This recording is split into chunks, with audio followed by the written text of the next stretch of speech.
All right, welcome to the deep dive. Today, we're diving into a really interesting set of sources, articles, notes, all focused on Dan Hollis's perspective on semaglutide and weight loss. Yeah, it's a specific viewpoint, isn't it? Definitely. And the material makes it pretty clear this was way beyond just the medication itself.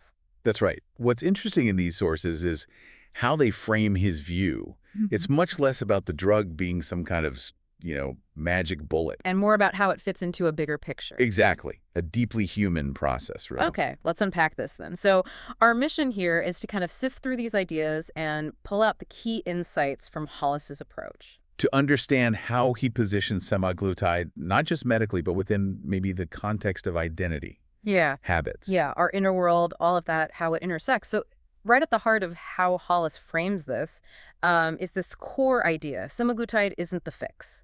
He Mhm. has this quote, it really gets to it. Semaglutide doesn't fix you, it gives you space to fix yourself. And that distinction is huge, isn't it? Yeah. It immediately signals this isn't passive.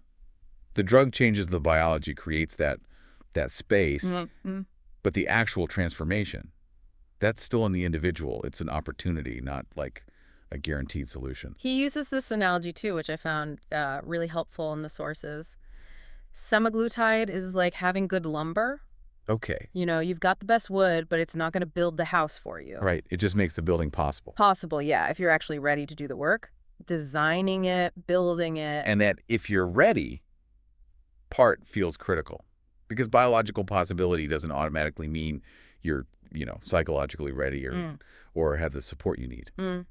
And one of the really fascinating things he brings up reading through this is about hunger itself. Yeah. He suggests it's often, well, it's complicated, not just physical need, but maybe a stand-in, a surrogate For for, other things yeah, like meaning or comfort, escape. exactly, those deeper needs. Yeah. And that's where the drug's effect can be almost disorienting because when it quiets that constant physical signal, that background noise, Mm-hmm. people find themselves in what he calls this post-craving reality. Post-craving reality. Wow. That sounds quiet, maybe too quiet, like stepping out of a loud factory. Yeah, that's a good way to put it. Yeah. And he captures it with another really powerful line. When the cravings stop, the truth begins. Sounds profound. But the sources seem to suggest that truth can actually be pretty tough to handle. Well, yeah, because think about it. For a lot of people, food wasn't just fuel. It was the plan. Right, the evening plan, the coping You mechanism. go to escape hatch when things got stressful or uncomfortable. So when that's suddenly Yeah. gone, or much quieter, what's left? It could be a void, couldn't it? Yeah. Disorientation for sure, and maybe even grief, actually. Relief. Yeah, Mhm. grief for losing something that, okay, maybe it was problematic, but it served a real purpose for a long time. So the underlying stuff, the emotional landscape that food was maybe covering up, and it just surfaces. Suddenly, yeah, it's very present.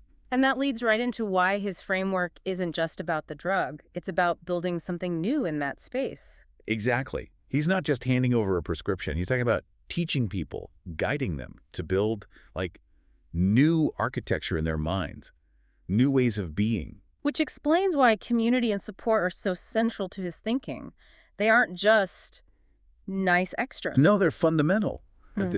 There's that quote in the sources, most people don't fail because the medication doesn't work. They fail because they were alone. That hits hard. And it makes sense, right? If the drug deals with the biology, but you're left alone trying to navigate that post-craving reality. Yeah, dealing with emotions coming up, losing old coping strategies. Without support, without a new plan, it sounds incredibly difficult to sustain any change. And this connects directly to another key point from the material, this potential gap between the physical change and your sense of self, your identity. Mm-hmm. He notes your body changes faster than your identity.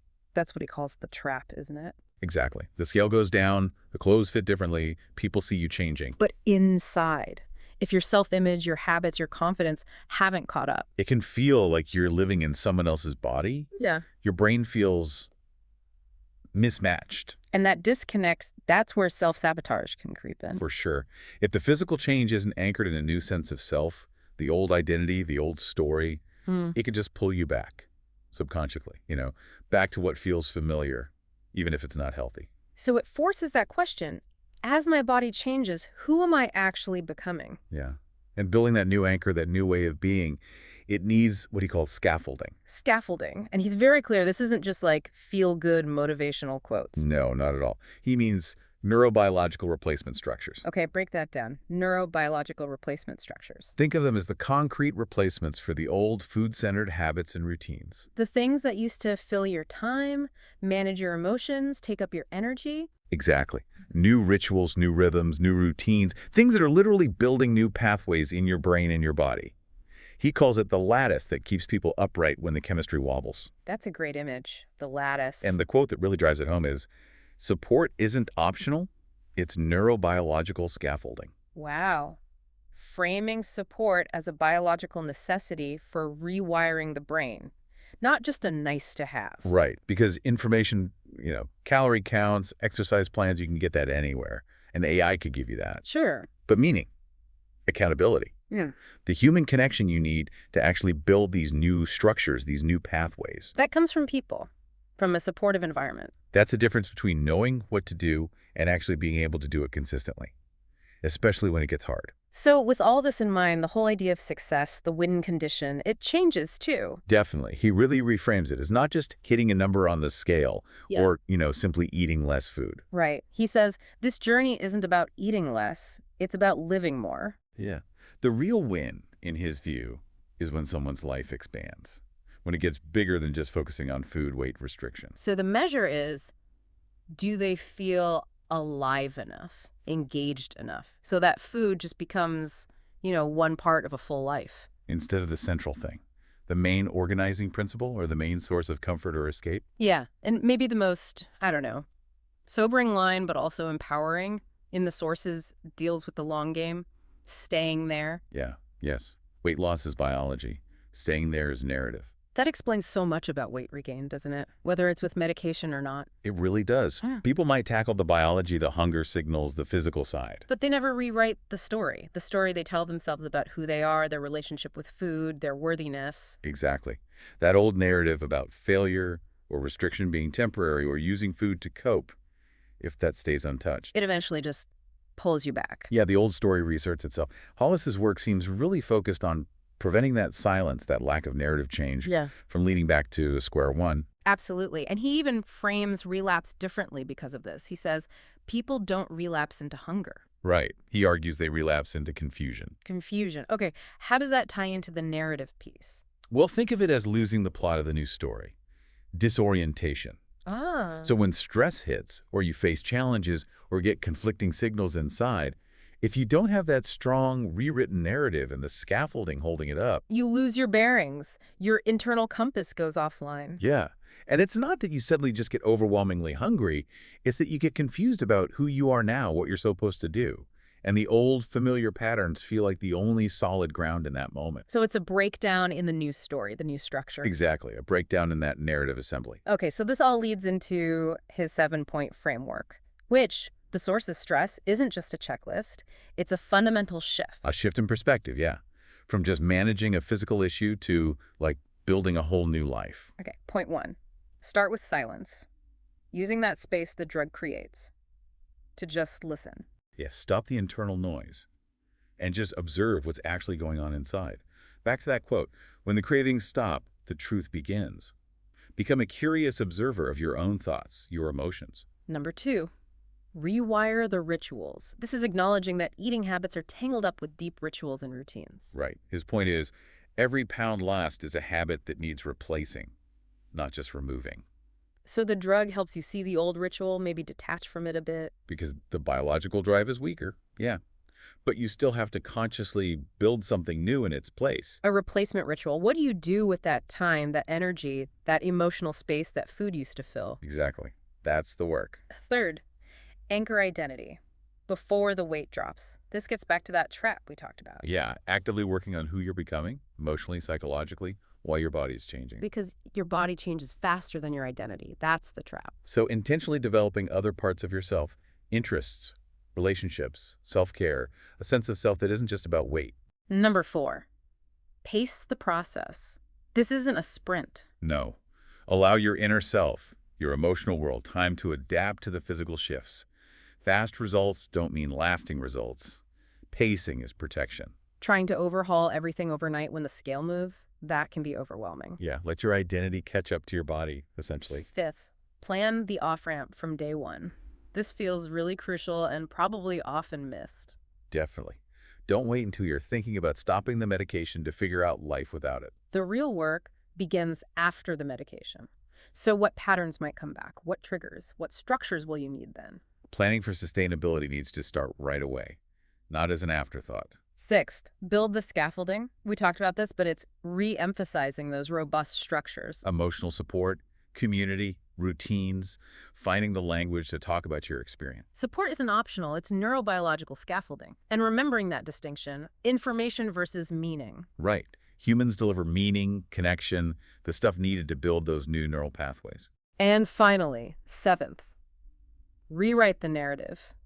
This is the big one, maybe. Actively challenging and changing that internal story. The story about yourself, past struggles, food, failure, your worth.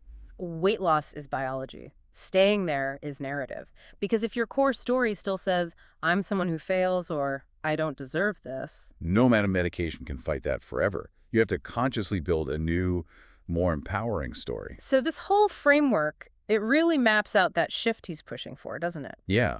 From biology to identity, from seeing medication as the answer to seeing it as a tool for finding meaning. From shame to structure. From just being lost in the internal noise to having a strategy. And that's how transformation holds, according to this view. It becomes sustainable. The sources also mention a bit about his style, Dan Hollis' style. It sounds like he practices what he preaches. Yeah, slowing things down, apparently.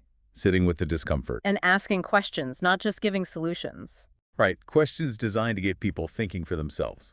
Like, what happens when your body stops screaming for food, but your soul still wants something to chew on? Oof. Yeah. Or what if the weight wasn't just physical, but historical, emotional, familial? Big questions. And the one that sort of frames this whole discussion. What if semaglutide is less of a prescription and more of a pause button? It sounds like his approach is more about walking alongside someone, helping them find their own answers by asking better questions. Exactly. So what does this all mean for someone maybe thinking about this medication or already using it? Well, I think the core takeaway from Hollis's perspective, Yeah. as presented in these sources, is that semaglutide offers this significant biological window, a pause button maybe. Right. But the lasting change, that's deeply human work. It depends on actively tackling identity, finding and using support, rewriting that personal narrative. And building new structures, new rituals in the space the medication creates. Yeah. It's about embracing that messy, sometimes hard, but ultimately rewarding work of narrative reassembly, putting the story back together differently. And it really brings us back to that powerful line, doesn't it? Weight loss is biology. Staying there is narrative. It does. The biology might open the door, but it's the story you build that lets you walk through it and stay there. It's a good reminder that the biggest shifts aren't just physical. Yeah. They're about how we see ourselves, how we make meaning. Absolutely. And it leaves us, and you listening, with that final thought from the sources. What if semaglutide is less of a prescription and more of a pause button? Something to think about. What might that pause allow you to explore or build or redefine, whether you're on this specific journey or not? What truth might surface for you when the static finally goes away?